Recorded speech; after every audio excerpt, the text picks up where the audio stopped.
अस्सलाम वालेकुम। एंड आज चलते हैं लेक्चर की तरफ। एंड आप यूट्यूब पर हैं तो काइंडली वहाँ पर सब्सक्राइब करें। ये जो लेक्चर की सीरीज़ मैं डेली भेजता रहता हूँ, ये लेक्चर आप यूट्यूब पर भी देख सकते हैं। मैं डेली लिंक्स भी भेजता हूँ, ठीक है। और याद रखें, लेक्चर्स मैंने 30 से ज़्यादा बना चुका हूँ। जो भी किसी भी टेस्ट की आप तैयारी करें तो उसको आप मेरे यूट्यूब चैनल का सजेशन करें, ठीक है। यहाँ पर बहुत सारे साइंस के क्वेश्चन हैं, एरर डिटेक्शन के क्वेश्चन हैं, इंग्लिश बेसिक ग्रामर के लेक्चर्स पढ़े हैं, वोकेबलरी के जीआरई वोकेबलरी डॉन वोकेबलरी की क्लास पढ़े हैं मेरे पास, और स्पीकिंग क्लास के मेरे पास ऑनलाइन यूट्यूब पर क्लास पढ़े हैं, ठीक है जी। और बहुत सारे कोर्स मैं अपलोड करूँगा। एंड मैं ऑनलाइन क्लास भी चलाता हूँ, ठीक है, व्हाट्सएप पर रिकॉर्डेड वीडियो के थ्रू। जो एडमिशन लेना चाहते हैं वो हमारे जो आपने पहले नंबर देखा होगा उस पर कॉन्टेक्ट कर सकते हैं, ठीक है। अब हम चलते लेक्चर की तरफ। कुछ रिमेनिंग थे चैप्टर नंबर 5 के क्वेश्चन, वहाँ से स्टार्ट करेंगे। देखें, a method that use to separate coloured chemical or substance is called paper chromatography. अब देखें, जब हम किसी का चीज़ से कलर लगा हुआ होता है ना, हम उसको अलग करते हैं, तो हम उस तरीके को क्या कहते हैं, उसको हम कहते हैं पेपर क्रोमेटोग्राफी कहते हैं, ठीक है। उसके बाद देखिए, carbon dioxide consist how many atoms of carbon. अब यहाँ देखिए, कार्बन डाइऑक्साइड का फार्मूला है CO2। तो यहाँ पर कार्बन के एटम कितने हैं? यहाँ कार्बन के एटम एक है, ठीक है। Carbon dioxide consist of how many atoms of oxygen. अब देखिए, कार्बन डाइऑक्साइड है ना, उसमें ऑक्सीजन के कितने मालिक्यूल? मैंने अभी फार्मूला आपको बताया ना, CO2। तो ऑक्सीजन के मालिक्यूल एटम बन गए 2, ठीक है, याद रखें ये फार्मूला के। कार्बन डाइऑक्साइड के CO2 नीचे लिखा हुआ है।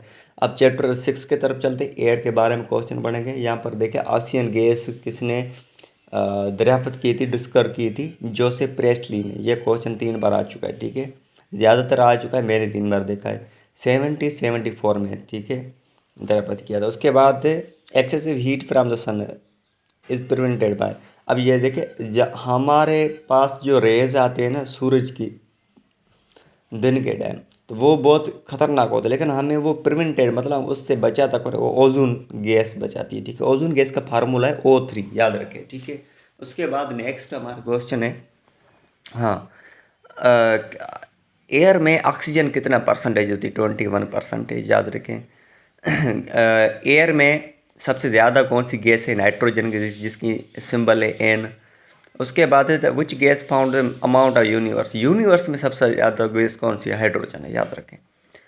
प्लांट जो ऑब्जर्व करते हैं एयर, उसके और खाना खुद का फूड बनाते हैं, तो वो कौन सी गैस यूज़ करते हैं? वो कार्बन डाइऑक्साइड यूज़ करते हैं, ठीक है। ऐसा रिएक्शन जिसमें कोई बर्निंग हो तो हम उसको रिएक्शन को हम कहते हैं कंबस्शन।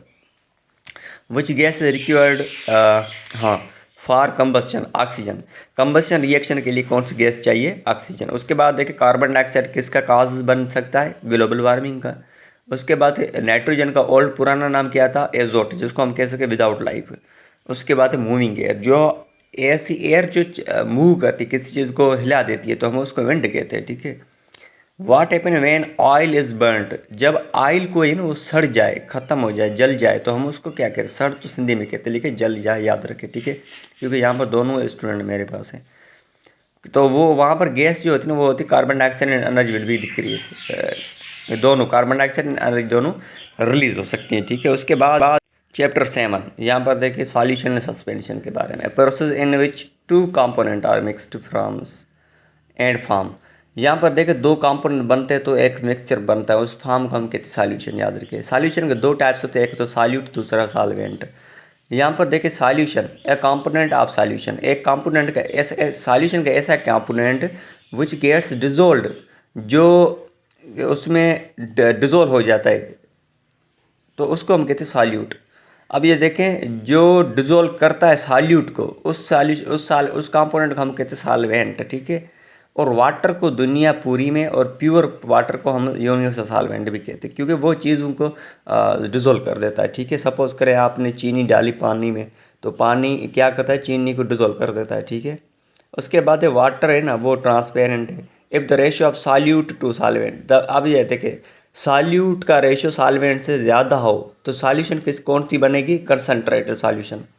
उसके बाद है कि जब सॉल्यूट टू सॉल्वेंट, सॉल्यूट का रेशियो सॉल्वेंट से कम है, तो उसकी जो सॉल्यूशन बनेगी वो उसका हम कहते हैं डाइल्यूट सॉल्यूशन कहेंगे। याद रखिए ये दोनों बहुत important question. A solution which can not dissolve any more solute, ज़्यादा सॉल्यूट की वजह से वो डिजोल्व नहीं हो सकती इन, हाँ, एट गिवन टेम्परेचर, कोई भी टेम्परेचर, रूम टेम्परेचर हम टेम्परेचर कोई देते तो हम उसको कहते हैं सेचुरेटेड सॉल्यूशन। एक होती है एक सॉल्यूशन वो डिजोल्व हो जाती है टेम्परेचर के थ्रू, तो हम उसको अनसेचुरेटेड कहते हैं। ठीक है। मिक्सचर इन हाँ, mixture in which solute particles are larger and remain suspend.